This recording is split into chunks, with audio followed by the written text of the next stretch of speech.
Hi, Jill. How are you? Hi, nice to see you, Brandon. Thank you. Please introduce yourself. I'm Jill Carlin, and I am the co-founder of Ecotecture, Essential Architecture, Life by Design, buildings that are 100% self-sustainable. They take nothing from the earth, air, or water in their operation. They put nothing in the earth, air, or water in their operation. They take care of all of their own utilities, lights, gas, water, waste management, and food production, as well as being sustainable for sustaining human life in the event of an earthquake, flood, fire, tsunami, hurricane, tornado, whatever. That's amazing, Jill. Now, what made you want to start this business? Like, what inspired you to do this? Well, so I don't know if you want to edit some of this. Shall I tell you the real story and you can edit it, or shall we start again? Go for it, Jill. This is an interview. I'm going to tell you the whole story. You can edit it if you want. Okay. Because a lot of people don't like when you bring up certain subjects, one being God. And so I was living in India, and I believe that God spoke to me and told me that I was supposed to go back to America and make a difference in my community.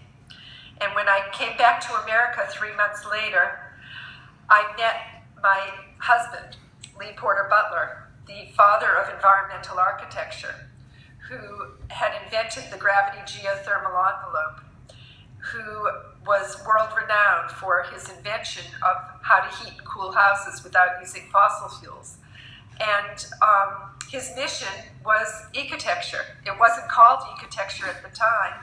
At the time, he had this invention from the past, which was well-known and heralded all over the world, and together we started Ecotecture. Now, when I first when I first started Ecotecture, I didn't realize that this was going to overtake my whole life and become so important to me that it's like been something that I've been so passionate about, and I have told everybody on earth about it, and for the last many years have been educating everybody on the planet that I could meet, asked to speak all over the world on the subject of sustainability. And in the last 3 months, I actually just started the company, because prior to that, it was an education process. It was getting the world up to speed, because before that, before you were born even, there was a time in America where people were just dimly aware of such issues as sustainability. And when I first would speak on the subject, people didn't even know what it was. So it took a long time to educate people and for the world to get educated, and also for us to really, on the planet, need it so badly. And right now, we're at a crisis. Humanity is at a crisis. And we're, like I say, dimly aware of it. We're dimly aware that climate change exists. We're just, for so many years, we believed that maybe it didn't exist. People believe that. But it's very real. And seawater is rising. All of the scientific data points to the fact that this is a very important issue facing our planet, and it is our moral responsibility to address it. And Ecotecture addresses it so elegantly and so beautifully by giving all of us a safe, beautiful, comfortable place to live, and at the same time as addressing how we live on the earth, in harmony with the earth, in the face of climate change. That's amazing, Jill. I'm really on the same level you are at this point in time, and I understand where you're coming from, and I feel great about this whole idea. Okay. So please tell me, how do you plan on promoting or advertising this Ecotecture, and how do you plan on reaching the millions of people who you plan to help? Okay, so we have to be very strategic in this. And because we now live in the information age, it's about information. And what I plan to do is to talk to all of the young minds that I can, like yourself and your friends and the other young people that I know who are very computer savvy and know about all of the ways and means of utilizing the technology to its best use, so that we can roll out all of this information in a way, in video blogging, in blogging, in a variety of social media aspects, in a whole barrage of enabling people to join in, and not just join in, but to join in with their skills, with their talents, with their abilities, and with their contribution, because essentially everybody can contribute.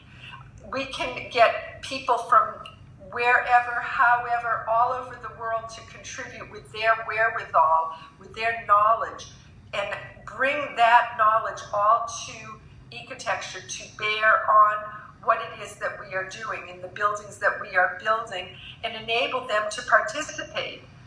And I know that sounds very broad and very big, but that's how it's starting. It's starting as a collaboration. And we've got plans and drawings, and we've got little models, like I've got little models that are already produced that are that we're going to surely have larger models made that will be in a variety of sections and parts. But the real thing is to inspire people to the movement. So I'm really going to depend on you, Brandon, and a variety of young people like yourself to start this movement, because this is not a movement that's against something. We're not fighting against anything. What we are doing is we are for something. We're for life. We're for a world that works. This is a world that can work, and we can house all of humanity. And I know that sounds ambitious and crazy, but once you understand that if you can live in harmony, if you were born, lived your entire life and died, let's say, in one environment that did no harm to the earth, with your family, for example, and not that you would want to do that because people like to travel and get out and socialize and all of that, but each one of these buildings does no harm to the earth and takes care of all of its own resources. So it all is potential. It all can work. That's amazing, Jill. And one last question, because we only have about 2 minutes left. Who do you plan on essentially giving responsibility to along the lines of people that you're looking to involve in the business? Like, what kind of people are you looking for, age group, just some details around that. Okay. So right at the moment, we have 4 architects working on the project. We have 2 engineers. We need a materials engineer. We need a naval engineer, a naval architect, or a couple of them perhaps. We need chemical engineers. We need mechanical engineers. So we need a variety of engineers in a variety of the systems. We also need data scientists. We need oceanographers. We need a variety of legal team. We need to get our legal team together. We need a management team. We need a variety of team members to come together to work on this all together. And but it's all coming together. The people are showing up, and it's slowly happening. The people are slowly coming together. And as I say, green technology, there are so many people in so many different fields of green technology. I just met a collaborator last night who's invented a particular type of water pump that we can use within the system. And my husband always told me, he said that the system is an integrated system of off-the-shelf technology. And what that means is that I can basically go to people and they already have the stuff that I need, and I can bring them into the collaborative process to work with us in creating the whole. That's amazing, Jill. It's just about 10 minutes.